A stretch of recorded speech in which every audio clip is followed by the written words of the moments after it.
So my paper this morning will focus on the late antique and medieval translations of philosophical texts from Greek into Arabic. But I'll also be talking about Arabic to Latin, partly because one of the organizers of the conference, Ralph Brown, told me that the keynote speakers were supposed to speak for 55 minutes, which is a rather long time. So I needed to add some material. I may not last a full 55 minutes. Maybe you won't either. And I am taking a risk of bewildering you, by the way, with all of this. So,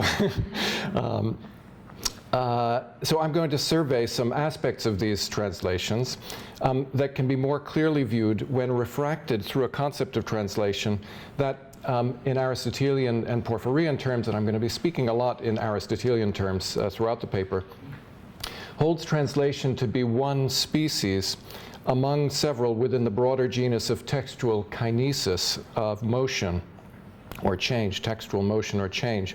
So in addition to the species translating, this broader genus of textual motion or change also includes the species of glossating or lexicographical commentating, what the late antique Greek commentators referred to as lexis as opposed to theoria, which was the theoretical or philosophical investigation of the ideas of the text. So that's one species. And another species is that of transcribing or copying. So here, to continue the Aristotelian and Porphyrian category talk, the differentia, or specific difference that sets the species translating apart from the other species of textual motion, is its essential quality of textual reproduction from one language to another. This is in contrast to the species transcribing or copying, whose specific difference is its essential quality of textual reproduction within the same language, or to the species glossating or commentating, whose specific difference is the essential quality of textual growth within the same language. Again, I'm just using Aristotelian terms. Now, why should this be seen as more than just playing with boundaries between categories? The reason is simple. In the history of late antique and medieval philosophy, these various species of textual motion work together in an intricate dance to produce philosophical changes over time. Now, some of these philosophical changes were trivial, but others were substantive, and a few were even epical. My talk this morning will focus on the interplay between translating, commentating, and glossating, and transcribing and copying in the causation of philosophical change. In so doing, I'll recapitulate results of research that I've completed and which concerns this particular issue. And because this is such a broadly conceived conference with such a wonderfully wide array of expertise, I expect that there's hardly anyone in the audience who's actually read much, if anything, of what I've written on this topic. So I thought it would be better if I were to highlight and bring together some of the things that I've written about already, rather than to strike out in an entirely new direction. And Cameron said it was okay. To those few present here this morning for whom this will be going over old ground, I do apologize. So in late antique and medieval philosophical texts, the effects that occurred as a result of the interplay of the three species of textual motion or kinesis that I just described can be divided into two types: expansions and compressions on the one hand, or contractions, expansions and contractions, and mutations on the other.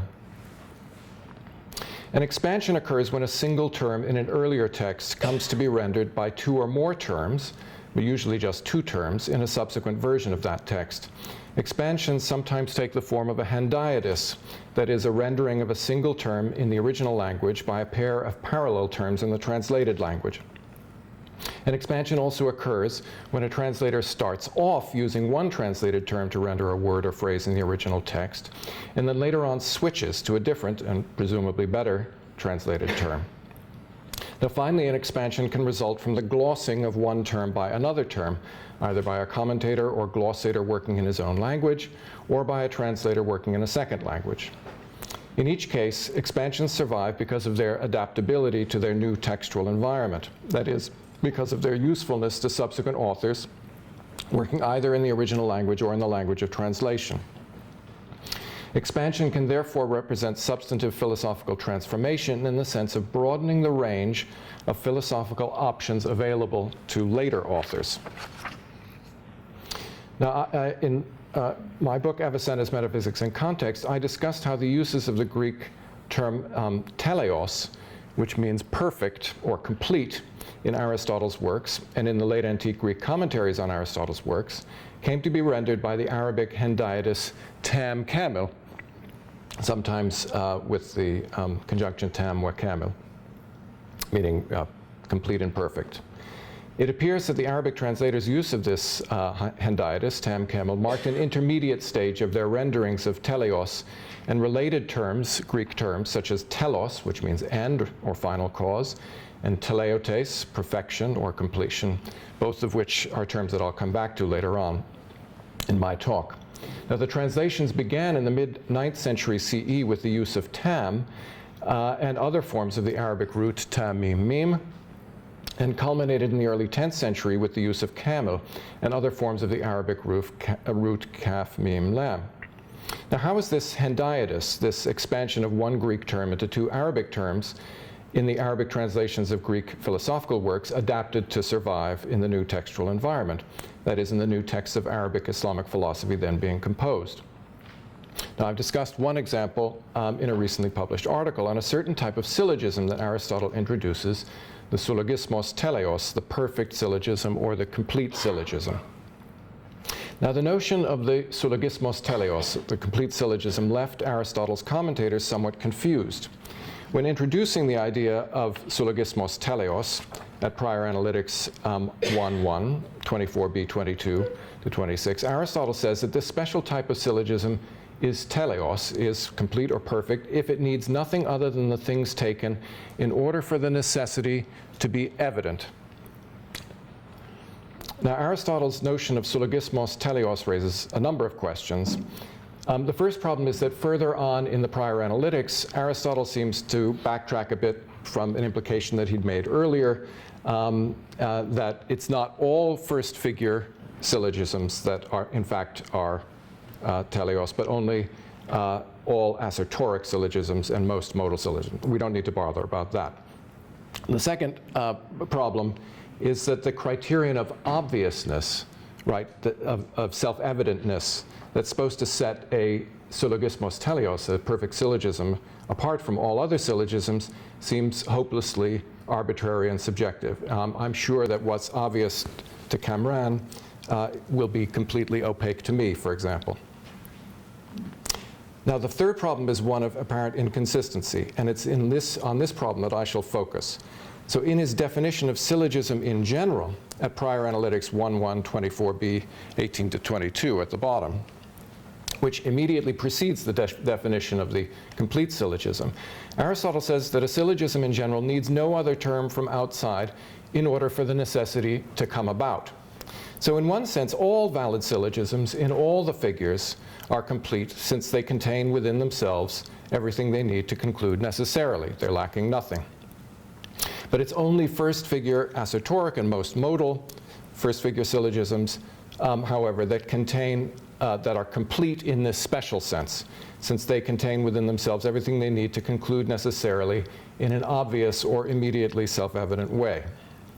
There is thus a tension between two senses of completeness or perfection, a general sense that applies to all valid syllogisms in all the figures, and a special sense that applies only to all assertoric and most modal syllogisms in the first figure.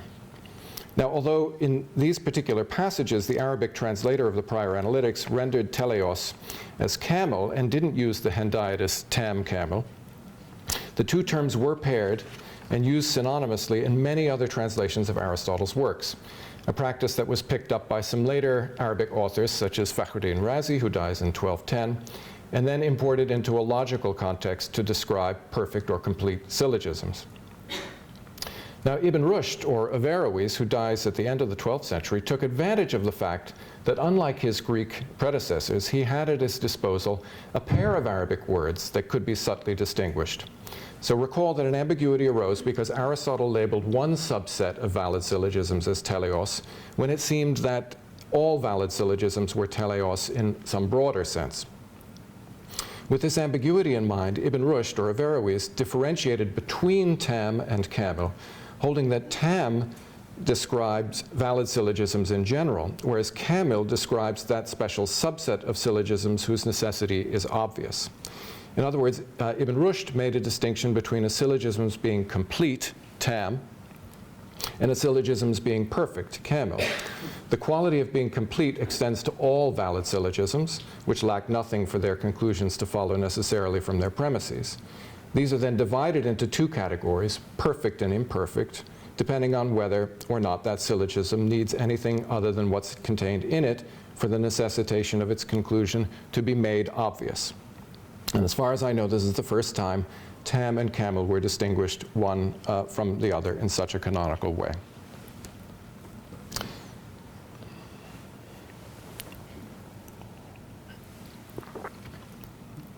Now, another form of expansion occurs when two related terms are used in a translation, but not as a twinned pair, that is, not as a hendiadys. Instead, two terms in the new language are used successively to render a single term in the original language. This occurs in two crucial instances in the translation of Aristotle's De Interpretatione 12:13 from Greek into Arabic. These two chapters of the De Interpretatione are devoted to constructing tables of opposition between propositions, and specifically between modalized propositions. That is, propositions that are qualified by a mode, such as necessarily or possibly. The first instance of expansion is when the Arabic translator starts rendering the Greek verb enai to be by the Arabic kana, literally it was, and then later switches to the Arabic wujida, literally it was found, but extended in a technical sense to mean it existed. Now, I've argued that this was because of an ambiguity in Aristotle's account of how the modal qualifiers necessary that, possible that, and impossible that were set in opposition to one another. More specifically, Aristotle seems to switch back and forth between holding that possibility is one-sided and possibility is two-sided. Now, one-sided possibility is opposed in a contradictory way only to impossibility. So a one-sided possible is merely the non-impossible. Two-sided possibility is opposed in a contradictory way to necessity as well as to impossibility. So a two-sided possible is both the non-necessary and the non-impossible. So the problem is that some of Aristotle's tables of opposition will work only if possibility is construed as one-sided, whereas other tables of opposition will work only if possibility is construed as two-sided. Now, in the end, Aristotle appears to retreat into reading possibility as one-sided, but the Arabic translator of the De Interpretatione tried harder to keep both readings available to subsequent readers.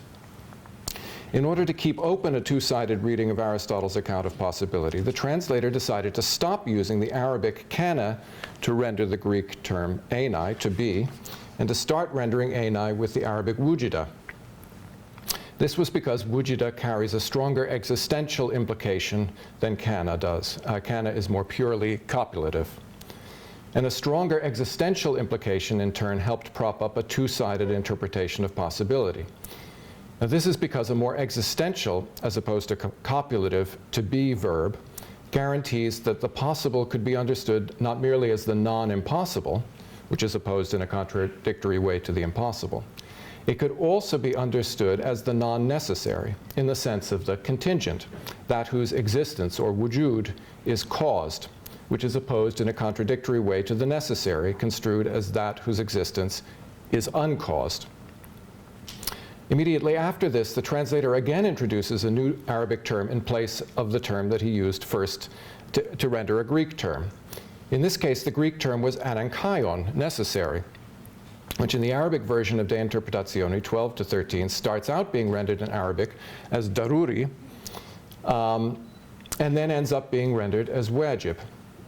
Now, why did the translator again switch terms in mid-translation? His rationale is not clear, because both wajib and daruri effectively convey the sense of propositional necessity, the sense in which a proposition is necessary, the sense in which a proposition holds necessarily of a subject, as in necessarily S is P. Whatever might have prompted the translator to switch from daruri to wajib, it did have an important long-term effect. Unlike daruri, wajib also effectively conveys the sense of syllogistic necessitation, that is, the sense in which the conclusion of a valid syllogism follows necessarily from, the Arabic term is yajibu min, that syllogism's premises, as in S is M, M is P, therefore it follows necessarily that S is P. In other words, wajib served to convey both of these senses of anankaion, both propositional necessity, holding necessarily of, as well as syllogistic necessitation. And because of these two word choices, or rather because of these two decisions to switch from one term, kana and daruri, to a more philosophically expansive term, wujida and wajib, the later Arabic Islamic philosopher Ibn Sina was provided with most of the terminological raw materials he needed, wajib and wujud, to construct his most important innovation in metaphysics, an innovation that would survive for more than half a millennium after his death, the concept of that whose existence is necessary in virtue of itself, wajib al-wujud bidatihi. Now this is already complicated enough, and I won't go into any more detail, but I should also mention, for Kamran's sake mainly, that just as Ibn Rushd took advantage of the Arabic hendiadys tam wa kamil in order to unpack the semantic range of the Greek teleos, so Ibn Sina took advantage of the switch in terms from daruri to wajib in order to unpack the semantic range of the Greek anankaion in the context of modal logic. So in modal logic, Avicenna is also taking advantage, but in a different way, of this switch. Now, in each of these cases of expansion, what's been expanded is the range of terms available to a later philosopher compared to an earlier philosopher. The semantic range of each new term that is added by the translator, either through hendiadys or through the use of a succession of terms in a translated text, does not completely map onto the earlier term's semantic range. As a result, the new set of ranges associated with the concept originally expressed by the single earlier term was expanded. And this in turn increased the opportunity for the later philosopher to propose and utilize new distinctions based on the new set of meanings contained in the expanded semantic range associated with the original concept. Now that's not to say that when the reverse occurs, when two or more terms are compressed into one, it always worked to the detriment of the later philosopher. Now true, the conflation of two terms, that's to say that the conflation of two overlapping but not coextensive semantic ranges, decreases the chances for the kind of subtle distinction making that usually goes hand in hand with greater philosophical precision. But sometimes the conflation of these two overlapping semantic ranges creates new opportunities, for example, to confront a pressing exegetical challenge that earlier commentators on an authoritative text or set of authoritative texts hadn't been able to resolve.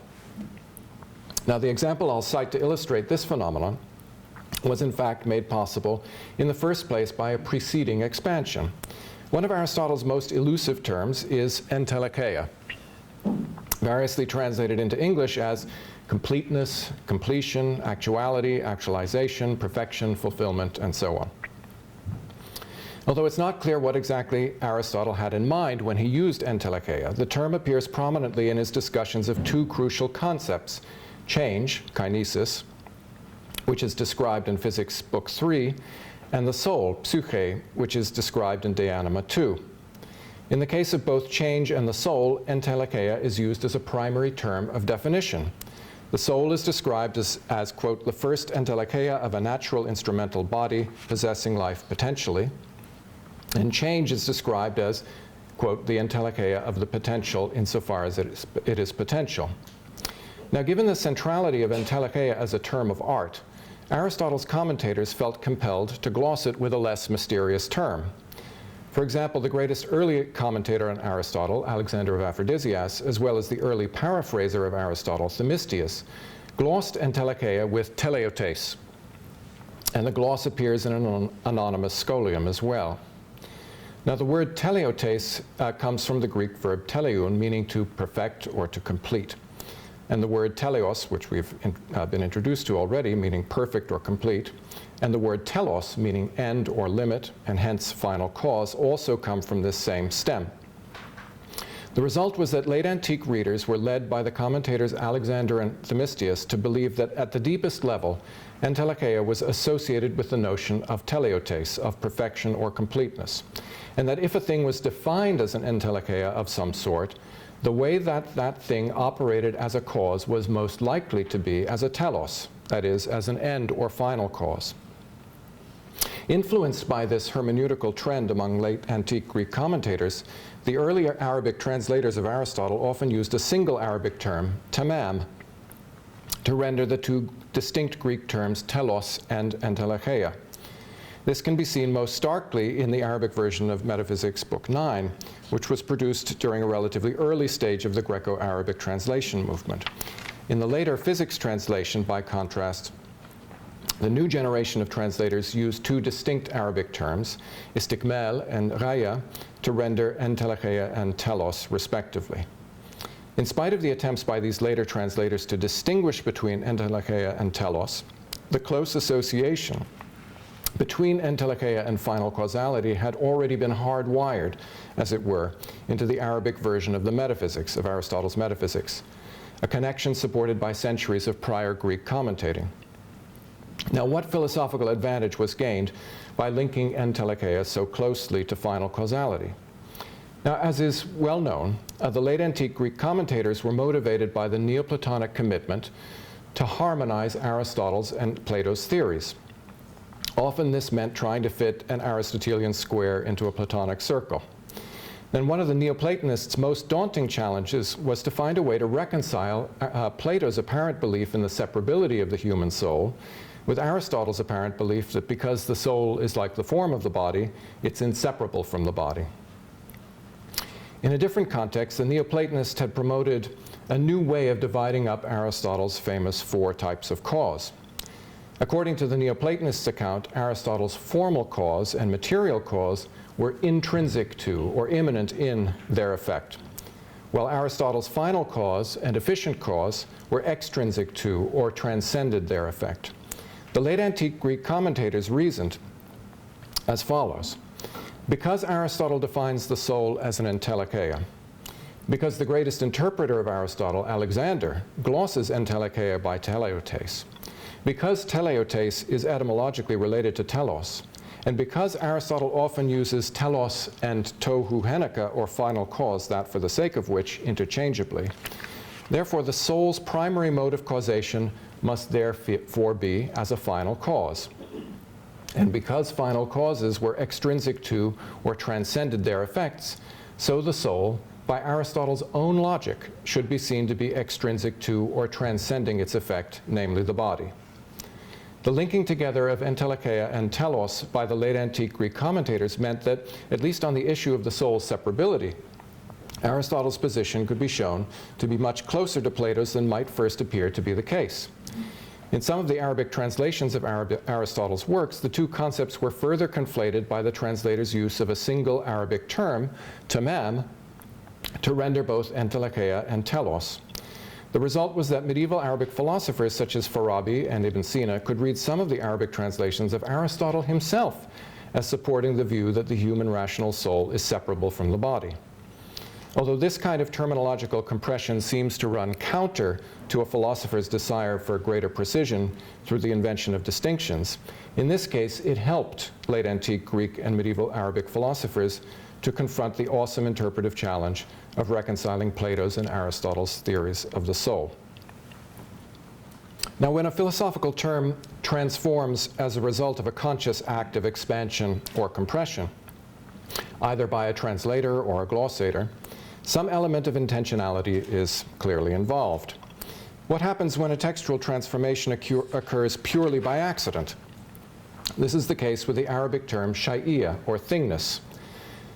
Moreover, the mutation of shay'iyya, thingness, into another term occurs not only in the transmission of Ibn Sina's texts from one language to another, in this case from Arabic into Latin, but also in the transmission to other new texts in the same language, that is, from Arabic to Arabic. Now, the text I'll focus on is Ibn Sina's Ilahiyat, or Metaphysics, Book 6, Chapter 5. Now, this chapter is Ibn Sina's extended response to various objections leveled against the reality and efficacy of the final cause, the purpose, or that for the sake of which. More specifically, the chapter addresses 5 broad challenges to the notion of final causality. And the third of these 5 challenges is, how can the end be anything but posterior to the other causes, right? Because it's the end, it comes after the other causes. So how can it be anything but an effect if it comes after the other causes. Now, the mutation occurs in Ibn Sina's response to this third challenge, framed as the following question. In which respect is the final cause prior to the other causes? And more particularly, in which respect is the final cause prior to the efficient cause, the extrinsic cause that it is paired with? At the very start of his answer to this question, Ibn Sina appeals to the distinction between thing, shay in Arabic, or race in Latin, and existent, mawjud in Arabic, or ens in Latin, a distinction that he had introduced earlier. Now here, the Latin text of Avicenna's Philosophia Prima follows the Arabic text of Ibn Sina's Ilahiyat very closely, as we can see. So it reads, وَأَمَّا الشَّكُّ الَّذِي يَلِيهِ فَيَنْحَلُّ بِأَنْ يُعْلَمَ أَنَّ الْغَايَةَ تُفْرَدُ شَيْئًا وَتُفْرَدُ مَوْجُودًا, which in English means now the subsequent doubt will be resolved when it's understood that the end may be posited as a thing as well as posited as an existent. And this was rendered accurately into Latin. So you can see where race in green is. So green means good, red means bad, as you'll see. So all is well and good in this translation. But immediately afterwards, the Latin translation is at variance with the Arabic original, because the Arabic here, which goes وَكُلُّ إِلَّةٍ فَإِنَّهَا مِنْ حَيْثُ هِيَ تِلْكَ الْإِلَّةُ لَهَا حَقِيقَةٌ وَشَيْئِيَةٌ, which in English means each cause, inasmuch as it is that cause, possesses an inner reality and a thingness. And this gets rendered into Latin, thingness gets rendered into Latin as causalitas, or causalitatem there, right? Not as thingness, but as causality. And this mistranslation of shay'iyya, thingness, as causalitas, continues again and again and again in this chapter. Here, I'll just show two more examples there. Again, shay'iyya in Arabic gets rendered as causalitas in Latin in red there. And there's yet another one. So why was the Arabic shay'iyya mistranslated as the Latin causalitas? So one possible explanation is based upon the fact that in late 12th century Toledo, where this text was translated, rendering the Arabic philosophical texts of Ibn Sina into Latin appears to have been a two-step process. The Jewish emigre Ibn Daud, or Avandaus, would first render the Arabic text orally into Vulgate Latin. Avandaus' partner, the archdeacon, translation partner, the archdeacon Gundesalinus, would then render Avandaus' oral Vulgate translation into proper written Latin. Now, under this scenario, it's conceivable that Avandaus tried to render the Arabic shay'iyya, thingness, into Vulgate Latin as cosita. But Gundesalinus misheard Avandaus, thinking that he'd said causita, which was then rendered into proper philosophical Latin as causalitas. Now, the converse of this mistranslation also, in fact, occurred when Avandaus appears to have rendered the Arabic sabab, or cause, into the Vulgate Latin as causa, which Gundesalinus then misheard as cosa, and then rendered into philosophical Latin as race. Now, this mutation, the accidental mistranslation of shay'iyya as causalitas, not only survived but enjoyed a kind of population explosion in the texts of medieval Latin scholastic philosophers, who of course took their lead not from the Arabic texts of Ibn Sina, who held that the final cause was prior to the efficient in respect of thingness, but instead followed the lead of the Latin texts of Avicenna, who hold that the final cause was prior to the efficient in terms of causality. And here's just a kind of brief list of all of the subsequent Latin authors who cite Avicenna either explicitly or implicitly as holding that the final cause is prior to the efficient cause in respect of causality. Now, in the case of this mutation, the mistranslated hypothesis did make some philosophical sense, and it did help the medieval Latin philosophers understand a claim that Aristotle had made in Physics Book 2, Chapter 3, about how two things can sometimes be causes of each other, though not in the same way. One operates as an efficient cause, and the other operates as a final cause, just as exercise is the efficient cause of health, and health is the final cause of exercise. This advantage explains why the mutation managed to flourish for centuries afterwards in its new Latin textual environment. In spite of its relative clarity, the mistranslated version is less philosophically interesting than Ibn Sina's original hypothesis, namely that the final cause is prior to the efficient in respect of thingness. The survival and flourishing of the mutated hypothesis thus represents an example of the natural selection of a solid and functional element of text over a complex and delicate piece of text. Now, this occurred not only in the case of mishearing and mistranslating, but in the case of mistranscribing. For the Arabic skeleton, the rasm of Shai'iyya, that is the written form of the word without any diacritical points indicating which consonants are meant to be there. So that's this. That's the rasm. The rasm, the skeleton, is identical to the skeleton of Sababiyya, right? So here you can see that if you take away all of the dots, the two skeletons are identical.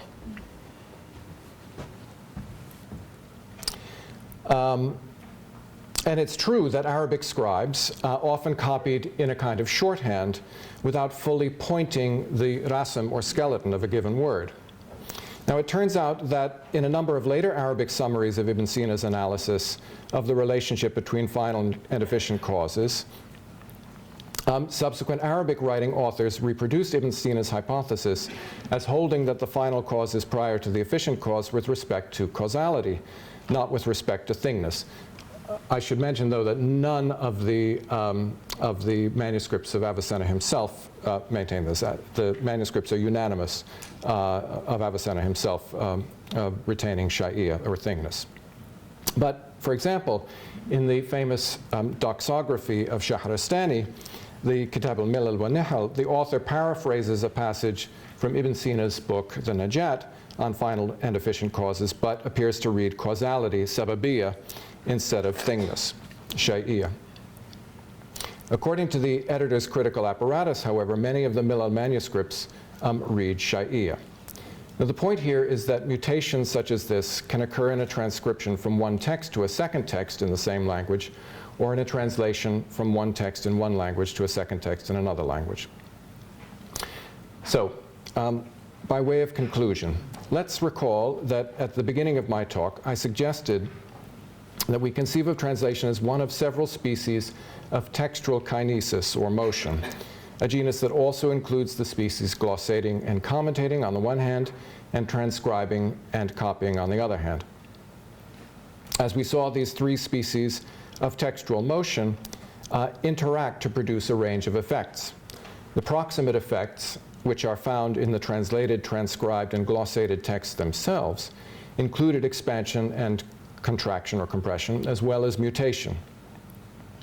These proximate effects, in turn, produced distant effects, philosophical changes, when philosophers such as Ibn Sina and Ibn Rushd and Aquinas took advantage of the new philosophical opportunities opened up by the expansions, contractions, and mutations, opportunities to resolve long-standing philosophical problems or to create brand new philosophical distinctions. Now, we saw that in the case of expansions and compressions, human intentionality plays a role in causing philosophical change.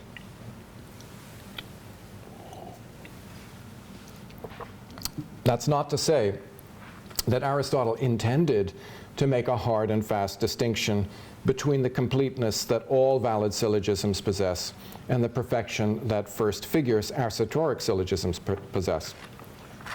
Nor does it mean that Aristotle intended to be seen to advocate the separability of the human rational soul. Authorial intent, understood as the intent of the composer of the original authoritative text, was not the proximate cause of these later philosophical changes. Instead, the word choices made by the transmitters of the original authoritative text were the proximate cause of the philosophical changes embedded in the subsequent versions of the text. In the case of the expansion of the single Greek term teleos into the two Arabic terms tam and kamo, it was an intentional act, the Arabic translator's decision to use a hendiadys, that accidentally provided Ibn Rushd with the opportunity to distinguish between tam and camo, and then to use that distinction to expose something latent in the text of the prior analytics, a distinction between the completeness possessed by all valid syllogisms in all the figures, and the perfection possessed by all first-figure assertoric and most first-figure modal syllogisms. What about the other expansions discussed above from Aristotle's De Interpretatione? The expansion of the Greek verb enai into the two Arabic verbs kana and wujida, and the expansion of the single Greek term anankaion into the two Arabic terms daruri and wajib. Here again, it was an intentional act, the Arabic translator's decision to stop using kana to render enai and to start using wujida, and his decision to stop using daruri to render anankaion and to start using wajib, that accidentally provided Ibn Sina with the raw materials to come up with the formula wajib al-wujud, necessary of existence. In neither case was the intentional act of the transmitter the same as the intentional act of the author of the original text, nor was it the same as the intentional act of the later philosopher who appropriated the change. The hendiatus tam wa camel was not introduced by a transmitter in order to justify what would end up being Ibn Rushd's flushing out of the latent distinction between complete and perfect syllogisms. Nor were the switches from daruri to wajib and from kana to wujida introduced by a transmitter in order to provide Avicenna with the opportunity to come up with a syntactically amphibulous expression, wajib al-wujud, to describe God's twin characteristics of transcendent uncausedness and causal involvement with the world. In short, expansions and compressions are intentional transformations by textual transmitters that accidentally cause subsequent philosophical change. Now, in the case of the purely accidental transformations of shay'iyya into causalitas in Latin and sababiyya in Arabic, the transmission was without any intentionality whatsoever. A copy, even an expanded or compressed copy of the original, was not in fact reproduced. Instead, a mutation emerged and, at least in the case of the Latin translation, flourished in the new environment to which it was better adapted than its progenitor. So what then is the moral of this story? Well, to my mind, an emphasis on these accidental effects of the different species of textual motion allows a historian of philosophy like me to follow Aristotle's lead in Physics, Book 2, Chapter 9. There he encourages his readers first to supplement teleological explanations of philosophical change with those that arise of material necessity, that arise from the material necessity of the textual substrates. And second, to see these two modes of explanation, a teleological mode that satisfies our intuitions about the causal role of the author's or translator's intent, and a materially necessary mode that pays due attention to the textual substrates of philosophical change, to see those as complementary rather than as in competition with one another. Thank you very much.